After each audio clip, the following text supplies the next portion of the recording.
Product gurus at Fiat understand that when a nice girl meets a nice guy, a Fiat 500 may not be enough for them to live happily ever after.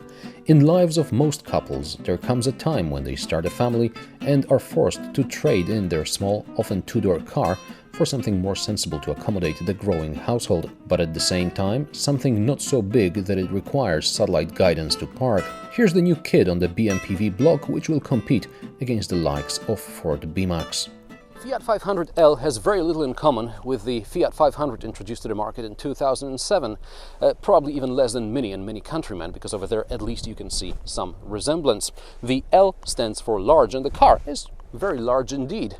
It's large on the outside and on the inside. In the front and in the back there is space for adults, even adults who lost some of their youthful figure along the way. The boot offers 400 liters of space. It's one of the biggest in its class. Prices of Fiat 500L start at around 15,000 euros for the 1.495 horsepower petrol engine version.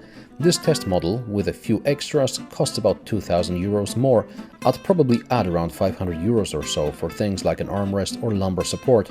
People buying a car like this either already have back problems or will have them soon, so lumbar support should be fitted as standard. But otherwise, the car seems like it's been designed by people who actually listen to what the customers have to say. So, boot with double floor with 2 mounting heights? Check. Sliding rear seats? Check. Easy folding rear seats? Check. Cup holders in the doors and the central console? Check. Air-conditioned glove box? Check.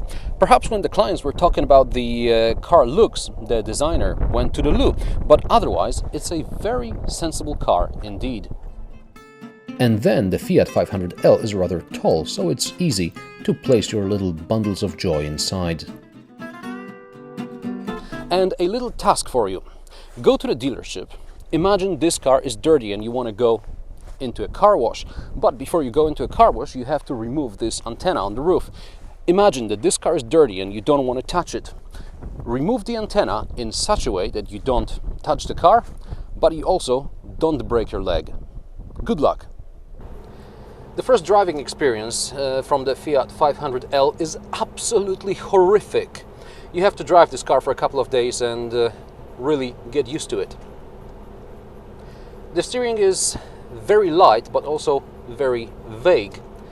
And then the turning circle is not much less than in a Chevy Orlando, which incidentally is much bigger and doesn't cost much more than the Fiat 500L. It's also got interesting design. The 1.4 petrol engine, 95 horsepower petrol engine, requires high revs if you want to get going anywhere. Which brings us to problem number 3, which is the gearbox. And the gearbox, well, it's like a box of chocolates. You never know what you're gonna get. The interior seems solid.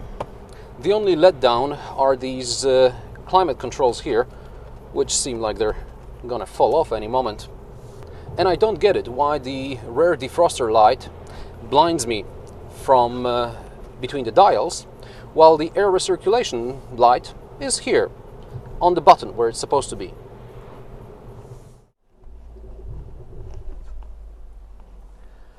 The Fiat 500 is no match for Mini Countryman in terms of interior quality, design or driving.